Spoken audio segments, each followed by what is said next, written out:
They grow up misunderstood. Too quiet, too intense, too slow. At least that's what the world tells them. While others chase applause, they observe. While others rush into careers, relationships, identities, they hesitate, not from fear, but from depth. Carl Jung believed that the rarest personality is not built for early success. It is built for late emergence. These individuals often feel out of sync with time itself. As children, they sense more than they can explain. As young adults, they struggle to fit into systems designed for speed, noise, and imitation. Society rewards the loud, the aggressive, the adaptable. But Jung warned, what adapts too easily often lacks a true self. The rare personality carries an inner weight, a long incubation period. Their life does not unfold in straight lines. It spirals inward before it expands outward. They fail early. They wander. They appear lost. But beneath that delay, something is forming. A self that is not borrowed. A mind that is not programmed. A purpose that cannot be rushed. And when they finally rise, it is not dramatic, it is inevitable. This video is not about motivation. It is about understanding why the rarest personality often succeeds after everyone else, and why that delay is not a weakness, but the very source of their power. If you've always felt late to life, this may explain everything. There is a type of person Carl Jung spoke about indirectly, carefully, almost reluctantly. Not because it was insignificant, but because it was rare. This personality does not dominate classrooms. It does not shine in early careers. It does not move fast, compete loudly, or seek validation. Instead, it watches. Jung understood something most modern psychology ignores. Human development is not uniform. Some personalities are designed for early adaptation.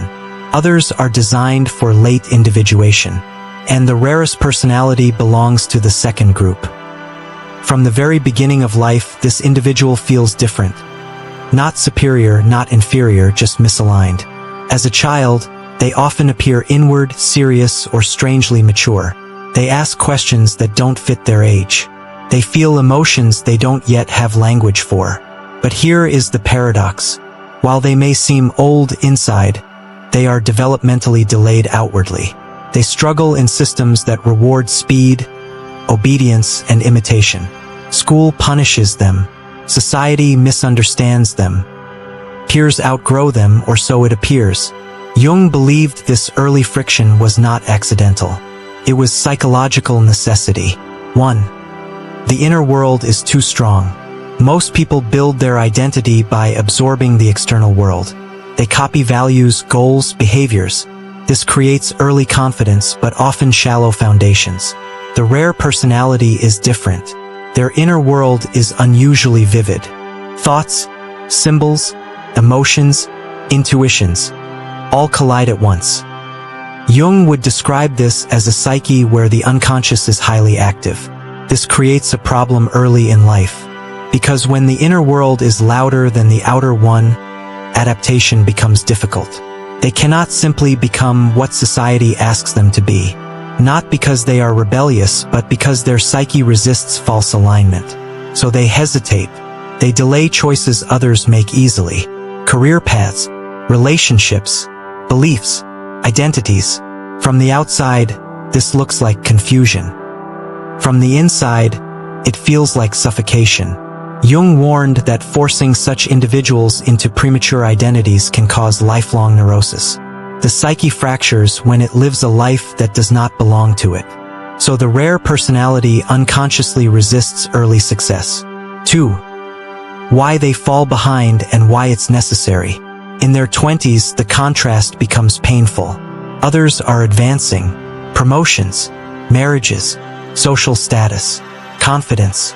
The rare personality feels stuck. They may jump from path to path. They may retreat into isolation. They may appear unambitious or lost. But Jung would say, this is not stagnation, this is incubation. Their psyche is doing something invisible. While others are building social structures, the rare personality is building psychological structure. They are unconsciously asking questions most people postpone until midlife. Who am I really? What is authentic? What part of me is shadow? What is borrowed? What is true? These questions slow you down, but they save you later. Jung observed that many people who succeed early collapse inwardly later. Midlife crises, depression, emptiness. These are symptoms of a life lived without individuation. The rare personality pays the price early so they don't pay it later. 3. The burden of consciousness. One of Jung's most unsettling ideas was this: greater consciousness equals greater suffering. The rare personality is often painfully aware of hypocrisy, of manipulation, of social games, of power dynamics, of meaninglessness. They see through illusions others rely on to function. This makes early participation difficult. How do you compete in a game you don't believe in? How do you chase status you don't respect? How do you imitate a life that feels empty? So they withdraw, not always physically but psychologically. This withdrawal is often mistaken for weakness. In reality, it is self-protection. Jung believed the psyche will sabotage external success if it threatens inner integrity. That's why the rare personality often fails when success comes too early. The soul refuses to cooperate. 4. Loneliness as a developmental stage. Loneliness is not an accident for this personality type. It is almost inevitable, because their inner complexity makes shallow connection unsatisfying and deep connection rare. They may feel alien even among friends, invisible in groups, unreachable in intimacy. This loneliness often peaks in the late 20s or early 30s, and this is dangerous. Many rare personalities break here. They numb themselves, they conform, they abandon the self forming inside them. Jung warned that betraying the emerging self creates a lifelong shadow, resentment, bitterness, self-hatred. Those who endure the loneliness without surrendering undergo something crucial: ego dissolution. They stop defining themselves by external validation. They stop chasing timelines that aren't theirs. They begin listening inwardly. This is when the true transformation begins, but it is still invisible. 5. The shadow becomes a teacher. Because they fail early, the rare personality becomes intimate with their shadow. Doubt, envy, anger, fear, inferiority. Most people repress these traits. The rare personality studies them. They analyze their darkness. They question their motives. They wrestle with contradictions. This internal confrontation is exhausting, but it creates depth. Jung believed that only those who integrate their shadow can wield real power later in life. Power without shadow integration becomes tyranny, addiction, or collapse. This is why the rare personality matures slowly but solidly. They don't build on denial. They build on truth. 6.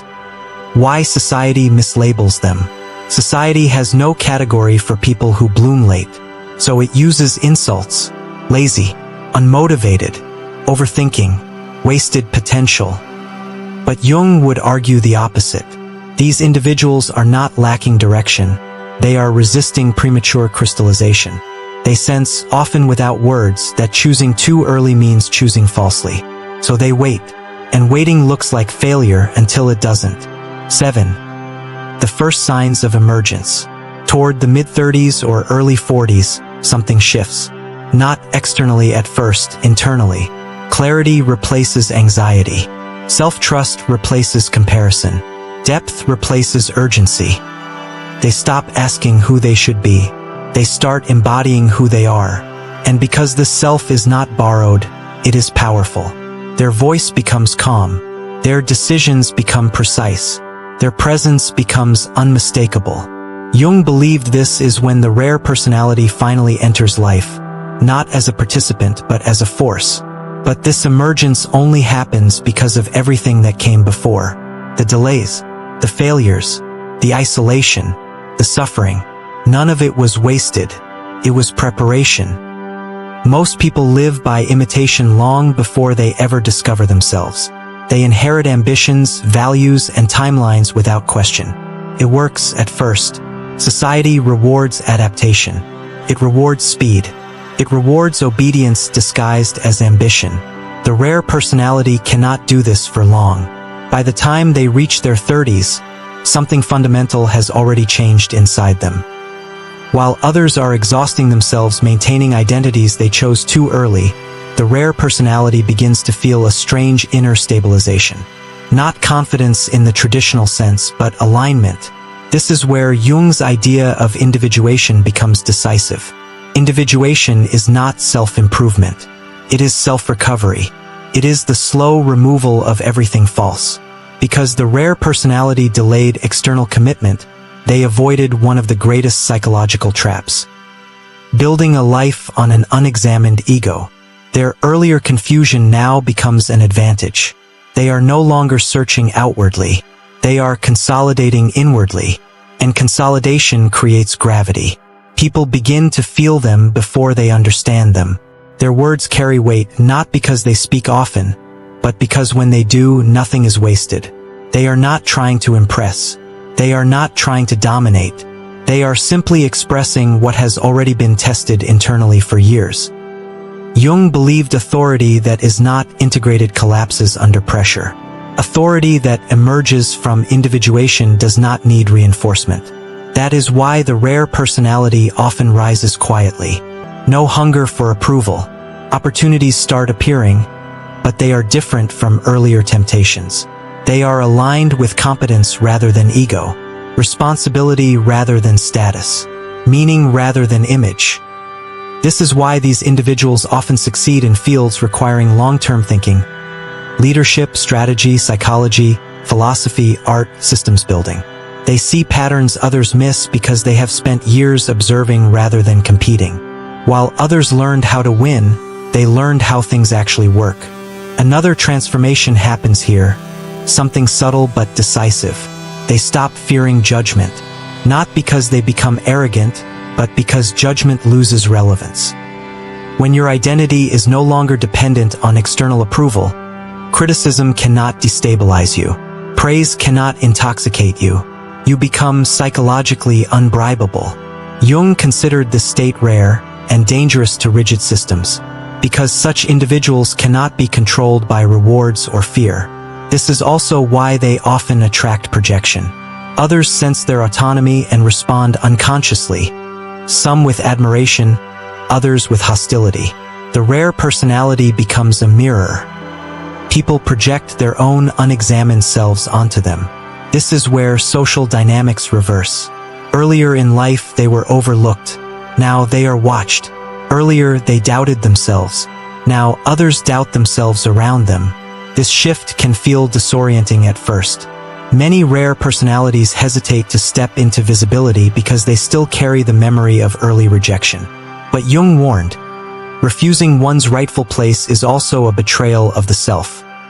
Individuation does not mean hiding.